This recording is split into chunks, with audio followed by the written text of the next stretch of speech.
नमस्कार सर और मैडम, स्वागत है आपका हमारे चैनल पाथलेस फिलॉसफी पर। आज हम फिर से लाओ त्से की दो ताओवादी कहानियों को लेकर आए हैं।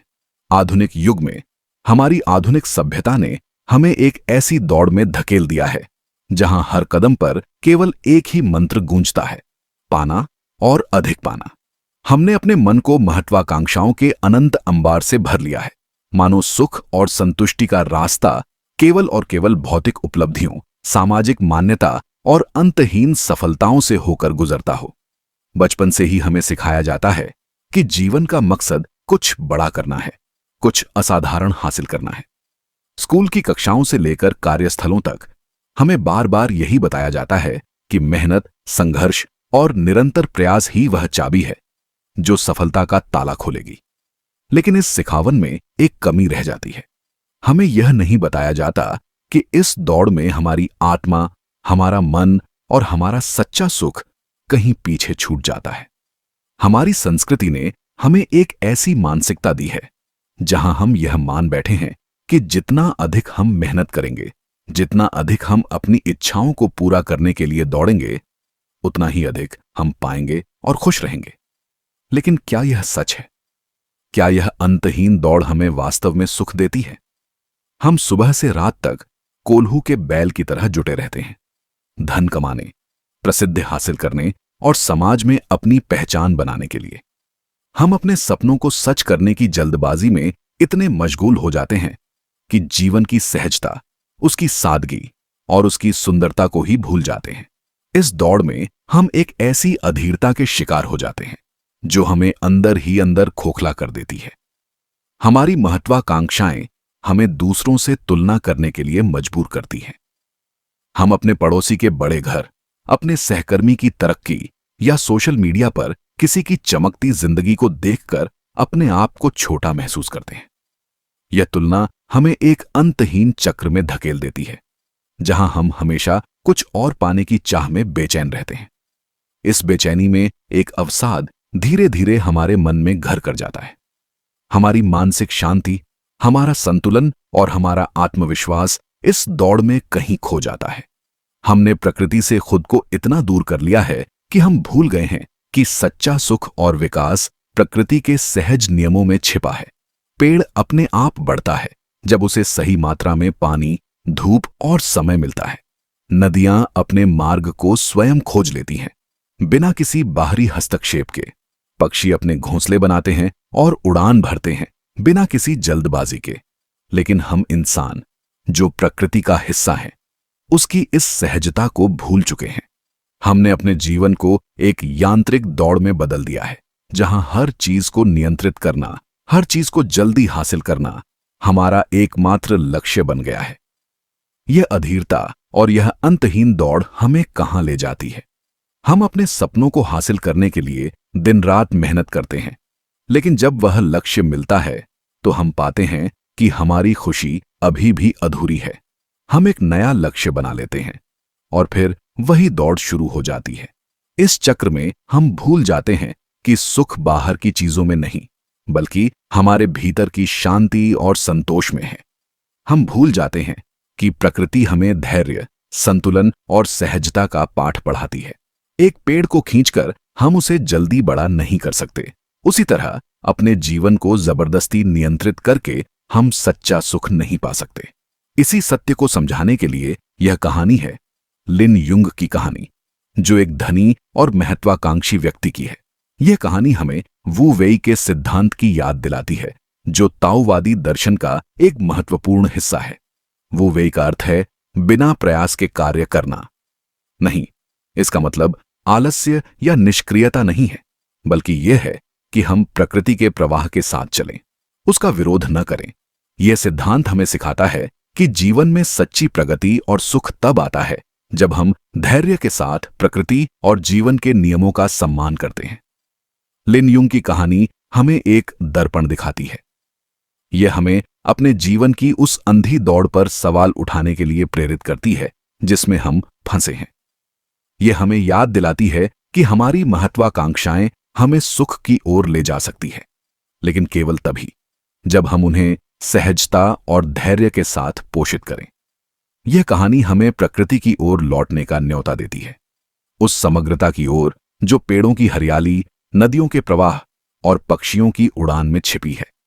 यह हमें सिखाती है कि जीवन की सबसे सुंदर चीजें जल्दबाजी में नहीं, बल्कि समय, देखभाल और सहजता के साथ मिलती हैं। आइए इस कहानी के माध्यम से हम वू वेई के उस गहरे सत्य को समझें जो हमें अधीरता और अवसाद के चक्र से बाहर निकाल सकता है। यह कहानी केवल एक पेड़ और एक व्यक्ति की नहीं, बल्कि हम सभी की है। हमारी अपनी खोज, हमारे अपने सुख और हमारे अपने जीवन की कहानी। तो चलिए शुरू करते हैं। प्राचीन चीन के एक समृद्ध गांव में, जहां हरे भरे खेत और नीली नदियां आपस में मिलते थे, एक धनी व्यापारी रहता था जिसका नाम था लिन युंग। लिन युंग एक सफल व्यक्ति था जिसने अपनी मेहनत और चतुराई से अथाह धन कमाया था। उसका विशाल घर, जो संगमरमर और लकड़ी से बना था, गांव के बीचों बीच एक पहाड़ी पर खड़ा था। घर के चारों ओर एक विशाल बगीचा था जिसमें रंग बिरंगे फूल, फलदार पेड़ और एक छोटा सा तालाब था जिसमें कमल के फूल तैरते थे। लिन युंग को अपने बगीचे से बहुत प्यार था। वह इसे अपने धन और वैभव का प्रतीक मानता था। गांव के लोग अक्सर उसके बगीचे की तारीफ करते और यह सुनकर लिन युंग का सीना गर्व से चौड़ा हो जाता। लेकिन लिन युंग का स्वभाव अधीर था। वह हर चीज तुरंत चाहता था, चाहे वह व्यापार में लाभ हो, नया सामान हो या फिर बगीचे में कोई नया पौधा।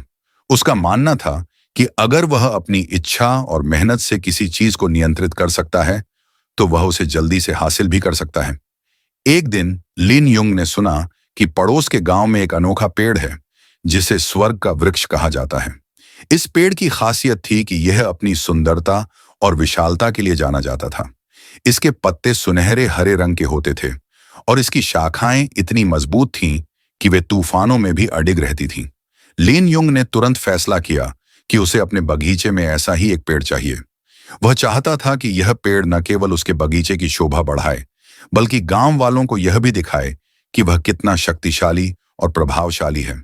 लिन युंग ने अपने नौकरों को आदेश दिया कि वे स्वर्ग के वृक्ष का एक छोटा पौधा लाए। नौकरों ने कई दिनों की यात्रा के बाद एक नन्हा सा पौधा लाकर लिन युंग को सौंपा। पौधा छोटा था, लेकिन उसकी पत्तियों में एक अनोखी चमक थी जो यह संकेत देती थी कि यह एक दिन विशाल और सुंदर वृक्ष बनेगा। लिन युंग ने अपने बगीचे के सबसे अच्छे स्थान को चुना, जहां धूप और छाया का संतुलन था और मिट्टी उपजाऊ थी। उसने अपने माली को बुलाया और कहा, इस पौधे को यहां रोपो और सुनिश्चित करो कि यह जल्दी से बड़ा हो। मैं चाहता हूं कि यह कुछ ही महीनों में गांव का सबसे ऊंचा और सुंदर पेड़ बन जाए। माली, जिसका नाम चेन था, एक अनुभवी और शांत स्वभाव का व्यक्ति था। उसने लिन युंग को समझाने की कोशिश की, मालिक, प्रकृति का अपना समय होता है। यह पौधा बड़ा होगा, लेकिन इसके लिए धैर्य चाहिए। इसे पानी, धूप और देखभाल की जरूरत है, लेकिन हम इसे जल्दी बड़ा नहीं कर सकते। लिन युंग ने चेन की बात को नजरअंदाज कर दिया। उसने कहा, तुम बस मेरे आदेश का पालन करो। मैं इस पेड़ को जल्दी बड़ा होते देखना चाहता हूं। अगर तुम इसे नहीं कर सकते तो मैं कोई और रास्ता निकाल लूंगा। चेन ने चुपचाप सिर झुका लिया और पौधे को रोप दिया। उसने मिट्टी को खाद दी, पानी दिया और पौधे के आसपास एक छोटा सा बाड़ा बनाया ताकि जानवर इसे नुकसान न पहुंचाएं। लेकिन लिन युंग का धैर्य कम था। हर सुबह वह बगीचे में जाता और पौधे को देखता। उसे लगता कि पौधा उतनी तेजी से नहीं बढ़ रहा जितना वह चाहता था।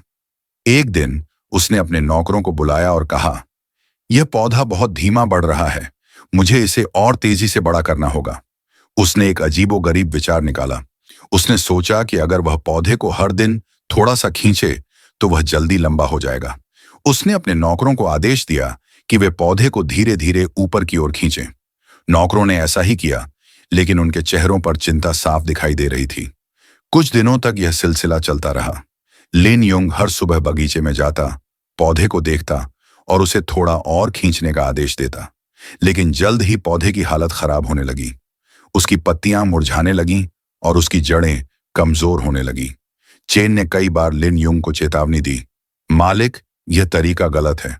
पौधे को जबरदस्ती खींचने से वह मर जाएगा। उसे समय और प्रकृति का साथ चाहिए। लेकिन लिन युंग ने उसकी बात को फिर से अनसुना कर दिया। एक दिन गांव में एक बूढ़ा यायावर आया। वह कोई साधारण व्यक्ति नहीं था। वह था लाओ त्से, ताओवादी दर्शन के महान गुरु लाओ त्से की ख्याति दूर दूर तक फैली थी। लोग कहते थे कि वह प्रकृति के रहस्यों को समझता था और जीवन के गहरे सत्य को सरल शब्दों में बता सकता था। लिन युंग ने लाओ त्से के बारे में सुना था और उसे अपने घर आमंत्रित किया ताकि वह उसके बगीचे की शोभा देख सके। लाओ त्से जब लिन युंग के बगीचे में पहुंचे तो उनकी नजर उस मुरझाए हुए पौधे पर पड़ी। उन्होंने देखा कि पौधा कमजोर और पीला पड़ गया था। लिन युंग ने गर्व से कहा, यह स्वर्ग का वृक्ष है। मैं इसे गांव का सबसे ऊंचा पेड़ बनाना चाहता हूं। मैं इसे हर दिन खींचता हूं ताकि यह जल्दी बड़ा हो। लाओ त्से ने पौधे को ध्यान से देखा और फिर लिन युंग की ओर मुड़कर मुस्कुराए। उनकी मुस्कान में गहरी समझ थी। उन्होंने कहा, लिन युंग, तुम एक धनी और मेहनती व्यक्ति हो, लेकिन तुम प्रकृति के नियमों को भूल रहे हो। पेड़ को खींचने से वह तेजी से नहीं बढ़ता, बल्कि मर जाता है। उसे पानी दो, धूप दो और समय दो। वो वे यही है, प्रकृति को उसका काम करने देना। लिन युंग को लाओ त्से की बात समझ में नहीं आई। उसने पूछा, वो वे, ये क्या है? मैं तो बस अपने पेड़ को जल्दी बड़ा करना चाहता हूं। लाओ त्से ने शांत स्वर में समझाया, वो वे का अर्थ है बिना प्रयास के कार्य करना। इसका मतलब यह नहीं कि तुम कुछ करो ही नहीं, बल्कि यह कि तुम प्रकृति के प्रवाह के साथ चलो। जब तुम पेड़ को खींचते हो तो तुम उसकी स्वाभाविक गति को बाधित करते हो। तुम्हारी अधीरता उसे नष्ट कर रही है। अगर तुम उसे समय और देखभाल दोगे तो वह अपने आप बड़ा और मजबूत होगा। लिन युंग का परिवर्तन। लिन युंग ने लाओ त्से की बात सुनी, लेकिन उसका मन अभी भी संशय में था। उसने सोचा, क्या यह बूढ़ा व्यक्ति सही कह रहा है? मैंने इतना धन और मेहनत इस पौधे पर लगाई है, क्या मैं इसे यूं ही छोड़ दूं? लेकिन जब उसने पौधे की हालत देखी, उसकी मुरझाई पत्तियां और कमजोर तना, तो उसे लाओ त्से की बात पर भरोसा करने के अलावा कोई रास्ता नहीं दिखा। उसने चेन को बुलाया और कहा, आज से हम इस पौधे को नहीं खींचेंगे।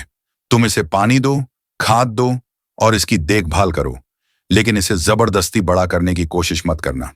चेन ने राहत की सांस ली और काम शुरू कर दिया। उसने पौधे की जड़ों को मजबूत करने के लिए मिट्टी को ढीला किया, उसे नियमित रूप से पानी दिया और धूप का ध्यान रखा। लिन युंग ने भी अपने व्यवहार में बदलाव लाने का फैसला किया। वह हर दिन बगीचे में जाता, लेकिन अब वह पौधे को खींचने के बजाय उसकी प्रगति को शांत मन से देखता। धीरे धीरे उसने महसूस किया कि उसका मन भी शांत हो रहा था। वह पहले की तरह हर चीज को जल्दी पाने की चाहत में नहीं जल रहा था। उसने अपने व्यापार में भी वू वेई का सिद्धांत अपनाना शुरू किया। वह अब अपने कर्मचारियों पर अनावश्यक दबाव नहीं डालता था और उसने अपने व्यापारिक फैसलों में भी धैर्य दिखाना शुरू किया। समय बीतता गया। पहले कुछ महीनों में पौधे में कोई खास बदलाव नहीं दिखा, लेकिन लिन युंग ने हार नहीं मानी। वह लाओ त्से की सलाह को याद रखता था। धीरे धीरे पौधे की पत्तियां फिर से हरी होने लगीं और उसका तना मजबूत होने लगा। एक साल बाद वह पौधा एक छोटे पेड़ में बदल गया। उसकी शाखाएं फैलने लगीं और उसकी पत्तियों में वही सुनहरी चमक लौट आई जो स्वर्ग के वृक्ष की खासियत थी। कई वर्षों बाद वह पौधा एक विशाल वृक्ष बन गया। उसकी शाखाएं इतनी फैली थीं कि वे बगीचे के एक बड़े हिस्से को छाया देती थीं। गांव के लोग लिन युंग के बगीचे में इस पेड़ को देखने आते और उसकी सुंदरता की तारीफ करते। वे कहते, यह गांव का सबसे सुंदर और मजबूत पेड़ है। लिन युंग ने इसे कैसे उगाया? लिन युंग मुस्कुराता और कहता, मैंने इसे नहीं उगाया, मैंने बस इसे बढ़ने दिया। मैंने इसे पानी, धूप और समय दिया, बाकी प्रकृति ने किया। यह कहानी केवल एक पेड़ की नहीं, बल्कि जीवन के एक गहरे सत्य की बात करती है। वू वेई का सिद्धांत हमें सिखाता है कि जबरदस्ती और अधीरता से हम प्रकृति के नियमों को तोड़ते हैं और इससे नुकसान ही होता है। धैर्य, स्वाभाविकता और प्रकृति के साथ तालमेल हमें वह परिणाम देता है जो टिकाऊ और सुंदर होता है। लिन युंग ने न केवल अपने बगीचे में एक सुंदर पेड़ उगाया, बल्कि अपने जीवन में भी शांति और संतुलन पाया। उसने समझ लिया कि जीवन में हर चीज को नियंत्रित करने की कोशिश करना बेकार है।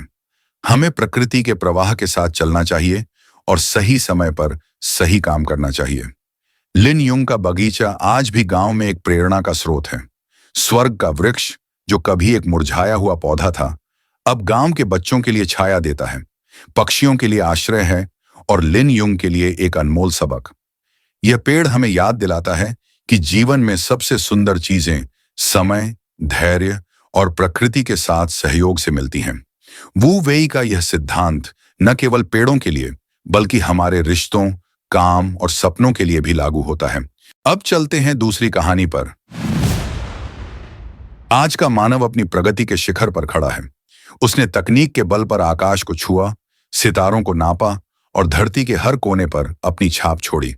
विशाल मशीनों, चमचमाते गगनचुंबी भवनों और डिजिटल दुनिया की चकाचौंध ने मानव जीवन को अभूतपूर्व ऊंचाइयों तक पहुंचाया है। समुद्र की गहराइयों से लेकर अंतरिक्ष की अनंतता तक मानव का नियंत्रण फैला हुआ है। लेकिन इस तेज रफ्तार दौड़ में क्या हमने कभी ठहर कर अपने भीतर झांका है? क्या हमने कभी सोचा कि यह प्रगति हमें कितनी भारी कीमत चुकाने को मजबूर कर रही है? हमारी बाहरी दुनिया भले ही चमक रही हो, लेकिन हमारे भीतर एक खोखलापन पनप रहा है। एकाकीपन की ठंडी सिहरन और अवसाद का साया हमारे मन को घेरे हुए है। हमने भौतिक सुख सुविधाएं तो जुटा ली, शानदार घर, महंगी गाड़ियां और हर तरह का वैभव, लेकिन हमारी आंतरिक दुनिया एक गहरे गड्ढे में डूबती जा रही है। हमारे पास खाने को स्वादिष्ट भोजन है, लेकिन भूख नहीं। सोने को मुलायम बिस्तर है, लेकिन नींद नहीं। जिस आराम के लिए हम दिन रात भागते हैं, वह आराम हमें छूता तक नहीं। भव्य बंगलों में रहने का समय नहीं और खुशी के सारे साधन जुटाने के बावजूद सच्ची खुशी कहीं गायब है। हमारे मस्तिष्क में डोपामिन की बाढ़ आती है, सोशल मीडिया की अधिसूचनाओं से, नई खरीदारी से या क्षणिक उपलब्धियों से। लेकिन यह केवल एक छलावा है जो हमें क्षणिक उत्तेजना देता है, न कि वह स्थायी शांति जो आत्मा को संतुष्ट करे। जब मानव प्रकृति के आलिंगन में रहता था, तब उसका जीवन सरल और संतुलित था। वह जंगलों की छांव में, नदियों के किनारे और पहाड़ों की गोद में सांस लेता था। उसकी खुशी, डर और उत्साह के हार्मोन प्रकृति के साथ तालमेल में रहते थे। वह सूर्योदय के साथ जागता, पक्षियों की चहचहाहट सुनता, नदी के प्रवाह को देखता और हवा की सरसराहट को महसूस करता था। उसकी चिंताएं केवल जीवित रहने तक सीमित थीं, खाना जुटाना, शिकार से बचना और अपने परिवार की रक्षा करना। लेकिन आज का मानव प्रकृति से कट गया है। वह कंक्रीट के जंगलों में कैद है, स्क्रीनों की रोशनी में डूबा हुआ है और अपनी ही बनाई चिंताओं के जाल में उलझा हुआ है। वह भूल गया है कि सच्ची खुशी उसके भीतर से ही जन्म लेती है और वहीं समा जाती है। उसका बाहर कोई अस्तित्व नहीं। यह खुशी न धन में है, न शोहरत में, न ही सफलता की चकाचौंध में। यह वह शांति है जो मन के खालीपन में मिलती है, जहां प्रकृति ताओ के रूप में एक रूप होकर विद्यमान है। प्रकृति और ध्यान इस खालीपन को पुनर्जनन करने का मार्ग है। प्रकृति हमें सिखाती है कि जीवन का प्रवाह सहज और स्वाभाविक है, जैसे नदी बिना किसी प्रयास के बहती है। ध्यान हमें उस खालीपन तक ले जाता है जहां मन की उलझनें शांत हो जाती हैं और ताओ का प्रवाह हमारे भीतर उतरता है। ताओ वह अनंत शक्ति है जो सृष्टि को संचालित करती है। वह हवा की स्वतंत्रता, सूर्य की निरंतरता और पेड़ों की मौन वृद्धि में बसती है। ताओ में खुशी की चाहत नहीं होती, वह बस है स्वाभाविक, सरल और प्राकृतिक। जब हम अपने मन को चिंताओं, इच्छाओं और अपेक्षाओं के बोझ से मुक्त करते हैं, तब हम उस खाली गाड़ी की तरह हो जाते हैं जो बिना किसी बाधा के चलती है। यही वह क्षण है जब ताओ हमारे भीतर प्रवेश करता है और सच्चा सुख हमारे जीवन को रंग देता है। यह कहानी हमें उस प्राचीन सत्य की ओर ले जाती है जो आधुनिक जीवन की जटिलताओं में कहीं खो गया है। ये एक धनी व्यापारी चेन वेई की यात्रा है जो अपनी सारी संपत्ति और शोहरत के बावजूद मन की शांति से वंचित है। उसकी मुलाकात ताओवादी संत जुआंगत से होती है, जो उसे प्रकृति और ध्यान के माध्यम से सिखाते हैं कि सुख बाहरी उपलब्धियों में नहीं, बल्कि मन की सादगी और खालीपन में छिपा है। यह कथा हमें याद दिलाती है कि हमारी आधुनिक उलझनें हमें भटका सकती हैं, लेकिन प्रकृति और ध्यान का मार्ग हमें ताओ की सरलता और शांति की ओर वापस ला सकता है। आइए इस कहानी के माध्यम से हम उस सादगी की खोज करें जो हमारे भीतर की शांति को पुनर्जन्म दे सकती है। प्राचीन चीन के एक छोटे से गांव में, जहां हरे भरे पहाड़ों की तलहटी में बांस के जंगल हवा में लहराते थे और नदी का साफ पानी सूरज की किरणों में चमकता था, एक धनी व्यापारी रहता था जिसका नाम था चेन वेई। चेन वेई का नाम पूरे क्षेत्र में जाना जाता था। उसका व्यापार साम्राज्य विशाल था। रेशम, मसाले और कीमती रत्नों का कारोबार दूर दूर तक फैला हुआ था। उसकी हवेली भव्य थी, जिसमें नौकर चाकरों की एक पूरी फौज थी। उसका परिवार हर तरह की सुख सुविधाओं से घिरा हुआ था। गांव के लोग उसकी संपत्ति और प्रभाव की प्रशंसा करते, लेकिन चेन वेई के चेहरे पर वह शांति कभी नहीं दिखती थी, जो सच्चे सुख का प्रतीक होती है। चेन वेई रात रात भर जागता रहता, अपने व्यापार की चिंताओं में डूबा हुआ। क्या उसका माल सुरक्षित गंतव्य तक पहुंच रहा है? क्या उसके प्रतिद्वंद्वी उससे आगे निकल रहे हैं? क्या उसकी संपत्ति अगली पीढ़ी तक बनी रहेगी? ये सवाल उसके मन को भारी बनाए रखते थे। वह अपने परिवार के साथ समय बिताने के बजाय अपने खातों और व्यापारिक योजनाओं में उलझा रहता। उसकी पत्नी लियान अक्सर उससे कहती, चेन, तुम्हारे पास वह सब कुछ है जो एक इंसान चाह सकता है, फिर भी तुम्हारा मन शांत क्यों नहीं? लेकिन चेन वेई के पास इन सवालों का कोई जवाब नहीं था। वह केवल इतना जानता था कि उसके हृदय में एक रिक्तता थी जो किसी भी धन दौलत से नहीं भर रही थी। एक दिन जब चेन वेई का मन विशेष रूप से अशांत था, उसने सुना कि गांव के बाहर एक बूढ़ा ताओवादी संत रहता है, जिसे लोग जुआंगत से कहते हैं। कहा जाता था कि जुआंगत से का ज्ञान इतना गहन है कि वह लोगों के मन के सबसे जटिल सवालों का जवाब दे सकता है। चेन वेई ने सोचा, शायद यह संत मेरे मन की इस अशांति को दूर कर सकता है। उसने अपने सबसे शानदार रथ को तैयार करने का आदेश दिया और जुआंगत से मिलने निकल पड़ा। जुआंगत से एक साधारण झोपड़ी में रहते थे, जो नदी के किनारे बनी थी। उनकी झोपड़ी के आसपास कुछ बांस के पेड़, एक छोटा सा बगीचा और एक लकड़ी का बेंच था, जहां वह अक्सर बैठकर प्रकृति का अवलोकन करते थे। जब चेन वेई वहां पहुंचा तो उसने देखा कि जुआंगत से एक साधारण सूती वस्त्र पहने नदी के किनारे बैठे हुए हैं। उनके चेहरे पर एक ऐसी शांति थी जो चेन वेई ने पहले कभी नहीं देखी थी। चेन ने अपने नौकरों को रथ के पास इंतजार करने को कहा और जुआंगत से के पास गया। महान संत, चेन वेई ने झुककर अभिवादन करते हुए कहा, मैं चेन वेई हूं, इस क्षेत्र का सबसे धनी व्यापारी। मेरे पास धन, संपत्ति और सम्मान है। मेरे पास वह सब कुछ है जो एक इंसान की इच्छा हो सकती है। फिर भी मेरे मन में शांति नहीं है। मेरी रातें चिंताओं में डूबी रहती हैं और मेरा हृदय खाली सा महसूस करता है। कृपया मुझे बताइए, मैं सच्चा सुख कैसे प्राप्त करूं? जुआंगत से ने शांत नजरों से चेन वेई को देखा। उनकी आंखों में एक गहरी समझ थी, जैसे वह चेन के मन के हर कोने को पढ़ सकते हों। बिना कुछ कहे जुआंगत से उठे और चेन को अपने साथ चलने का इशारा किया। वे नदी के किनारे एक पथरीले रास्ते पर चलने लगे।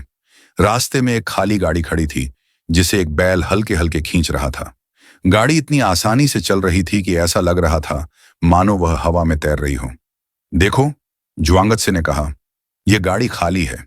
यह बिना किसी प्रयास के चल रही है। इसका बोझ हल्का है, इसलिए यह स्वतंत्र और सहज है। चेन वेई ने गाड़ी को देखा, लेकिन उसे कुछ समझ नहीं आया। वह चुपचाप जुआंगत से के पीछे चलता रहा। कुछ दूरी पर एक दूसरी गाड़ी दिखी। यह गाड़ी भारी सामान से लदी हुई थी, लकड़ी, अनाज के बोरे और भारी भरकम बक्से। 2 बैल इसे खींच रहे थे, लेकिन फिर भी गाड़ी धीरे धीरे और मुश्किल से चल रही थी। पहिए कीचड़ में धंस रहे थे और बैल थकान से हाँफ रहे थे। जुआंगत से ने इस गाड़ी की ओर इशारा किया और कहा, यह गाड़ी भारी है। इसका बोझ इतना है कि यह मुश्किल से चल पा रही है। बैल थक रहे हैं और गाड़ी का हर हिस्सा दबाव महसूस कर रहा है। चेन वेई ने दोनों गाड़ियों को देखा, लेकिन वह अभी भी जुआंगत से के कहने का अर्थ नहीं समझ पाया। उसने पूछा, संत, आप मुझे गाड़ियों से क्या समझाना चाहते हैं? मेरा सवाल तो सुख के बारे में है। जुआंगत से मुस्कुराए। उनकी मुस्कान में एक गहरी सरलता थी। उन्होंने कहा, चेन वेई, तुम्हारा मन उस भारी गाड़ी की तरह है। यह इच्छाओं, चिंताओं और अपेक्षाओं से भरा हुआ है। जितना अधिक तुम अपने मन को इन बोझों से भरते हो, उतना ही वह भारी होता जाता है। और जब मन भारी होता है तो वह ताओ के प्रवाह में नहीं रह पाता। ताओ वह शक्ति है जो सारी सृष्टि को संचालित करती है। वह नदी की तरह बहती है, हवा की तरह स्वतंत्र है। लेकिन जब तुम्हारा मन भरा हुआ है तो ताओ के लिए उसमें प्रवेश करने की जगह नहीं बचती। सुख तभी मिलता है जब मन खाली हो, उस खाली गाड़ी की तरह जो बिना किसी बाधा के चलती है। चेन वेई ने जुआंगत से की बात सुनी, लेकिन उसका मन अभी भी संशय में था। उसने कहा, परंतु संत, मैं एक व्यापारी हूं। मेरा जीवन जिम्मेदारियों से भरा है। मैं अपने व्यापार, अपने परिवार, अपनी संपत्ति को कैसे छोड़ दूं? अगर मैं इच्छाएं छोड़ दूं तो मेरा जीवन कैसे चलेगा? जुआंगत से ने जवाब दिया, मैं तुम्हें अपनी संपत्ति या जिम्मेदारियां छोड़ने के लिए नहीं कह रहा। ताओ का मार्ग त्याग का नहीं, स्वीकार का मार्ग है। तुम्हें अपनी इच्छाओं को नियंत्रित करना नहीं है, बल्कि उनके प्रति अपनी आसक्ति को छोड़ना है। जब तुम यह चाहने लगते हो कि चीजें हमेशा तुम्हारी इच्छा के अनुसार हों, तो तुम अपने मन को भारी कर लेते हो। ताओ कहता है, प्रवाह के साथ बहो। जो है उसे स्वीकार करो, जो नहीं है उसके लिए शोक मत करो। चेन वेई चुप हो गया। वह जुआंगत्से की बातों को समझने की कोशिश कर रहा था, लेकिन उसका मन अभी भी अपनी पुरानी आदतों में उलझा था। जुआंगत्से ने उसकी उलझन को भांप लिया। उन्होंने कहा, आओ मेरे साथ मेरी झोपड़ी में बैठो, मैं तुम्हें कुछ और दिखाता हूं। चेन वेई जुआंगत्से के साथ उनकी साधारण झोपड़ी में गया। झोपड़ी में ज्यादा कुछ नहीं था। एक लकड़ी का मेज, कुछ मिट्टी के बर्तन और एक साधारण चटाई। जुआंगत्से ने चेन को एक मिट्टी का खाली घड़ा दिखाया। उन्होंने कहा, यह घड़ा खाली है और यही इसकी उपयोगिता है। अगर यह भरा होता तो इसमें कुछ और डालने की जगह न होती। तुम्हारा मन भी ऐसा ही है। जब तक तुम इसे खाली नहीं करते, तुम ताओ की शांति को ग्रहण नहीं कर सकते। चेन वेई ने घड़े को देखा और सोचा। उसने कहा, लेकिन संत, अगर मैं अपने मन को खाली कर दूं, तो क्या मैं अपने व्यापार, अपने परिवार की देखभाल नहीं कर पाऊंगा? क्या मैं एक साधु की तरह जीवन जीने लगूं? जुआंगत्से हंसे। उनकी हंसी में कोई उपहास नहीं था, बल्कि एक गहरी करुणा थी। उन्होंने कहा, ताओ का मार्ग साधु बनने का नहीं, बल्कि सहज होने का है। तुम अपने कर्तव्यों को निभाओ, लेकिन उन्हें बोझ मत बनने दो। अपने व्यापार को संभालो, लेकिन उसकी चिंता को अपने मन पर हावी मत होने दो। अपने परिवार को प्यार करो, लेकिन उनकी अपेक्षाओं को अपने मन का मालिक मत बनने दो। जब तुम इन सब के बीच संतुलन पालोगे, तो तुम्हारा मन खाली गाड़ी की तरह हल्का हो जाएगा। चेन वेई ने गहरी सांस ली। उसे लगा कि जुआंगत्से की बातें उसके मन को छू रही हैं, लेकिन वह अभी भी पूरी तरह समझ नहीं पा रहा था। उसने कहा, संत, आपकी बातें गहरी हैं, लेकिन मैं इसे अपने जीवन में कैसे लागू करूं? जुआंगत्से ने कहा, हर सुबह जब तुम उठो तो कुछ पल प्रकृति के साथ बिताओ। नदी को देखो, कैसे वह बिना किसी चिंता के बहती है। हवा को सुनो, कैसे वह बिना किसी उद्देश्य के चलती है। अपने मन को कुछ देर के लिए खाली कर दो, अपनी चिंताओं को एक तरफ रख दो। धीरे धीरे तुम्हारा मन हल्का होने लगेगा। चेन वेई ने जुआंगत्से को धन्यवाद दिया और अपनी हवेली की ओर लौट गया। उस रात जब वह अपने बिस्तर पर लेटा, तो उसने जुआंगत्से की बातों के बारे में सोचा। उसने फैसला किया कि वह अगली सुबह नदी के किनारे जाएगा और कुछ पल शांति में बिताएगा। अगले दिन सुबह चेन वेई अपने नौकरों को बिना बताए चुपके से नदी के किनारे गया। वह एक चट्टान पर बैठ गया और नदी को देखने लगा। पानी का प्रवाह, पक्षियों की चहचहाहट और हवा की सरसराहट ने उसे एक अजीब सी शांति दी। उसने अपनी आंखें बंद की और अपने मन को खाली करने की कोशिश की। पहले तो उसका मन बार बार व्यापार, खातों और चिंताओं की ओर भटकता रहा, लेकिन धीरे धीरे वह शांत होने लगा। उसे लगा कि उसके मन का बोझ हल्का हो रहा है। कई हफ्तों तक चेन वेई हर सुबह नदी के किनारे जाता। वह अपने व्यापार को पहले की तरह संभालता, अपने परिवार के साथ समय बिताता, लेकिन अब वह इन चीजों को बोझ की तरह नहीं देखता था। उसने अपनी इच्छाओं और अपेक्षाओं को नियंत्रित करना सीख लिया। उसने सीखा कि सुख बाहर की चीजों में नहीं, बल्कि मन की शांति में है। एक दिन वह फिर से जुआंगत्से से मिलने गया। उसने कहा, संत, आपने मुझे सिखाया कि सुख मन की सादगी में है। अब मैं अपने मन को हल्का रखने की कोशिश करता हूं और मुझे एक ऐसी शांति मिली है जो मैंने पहले कभी नहीं जानी। जुआंगत्से मुस्कुराए और बोले, चेन वेई, तुमने ताओ का मार्ग देख लिया है। यह मार्ग जटिल नहीं है, यह उतना ही सरल है जितनी नदी का बहना। जब तुम अपने मन को खाली रखते हो, तो ताओ तुम में प्रवेश करता है और सुख स्वतः तुम्हारे पास आता है। कहानी का संदेश। यह कहानी ताओवादी दर्शन के मूल सिद्धांतों को दर्शाती है। सादगी, इच्छाओं का त्याग और ताओ के साथ एक होने की अवधारणा। चेन वेई की यात्रा हमें सिखाती है कि सच्चा सुख बाहरी उपलब्धियों या संपत्ति में नहीं, बल्कि मन की शांति और सहजता में निहित है। जब हम अपने मन को अनावश्यक बोझों से मुक्त करते हैं, तो हम ताओ के प्रवाह में शामिल हो जाते हैं और सुख स्वाभाविक रूप से हमारे जीवन में आ जाता है। धन्यवाद। इस वीडियो में बस इतना ही। मिलते हैं अब अगले वीडियो में। धन्यवाद।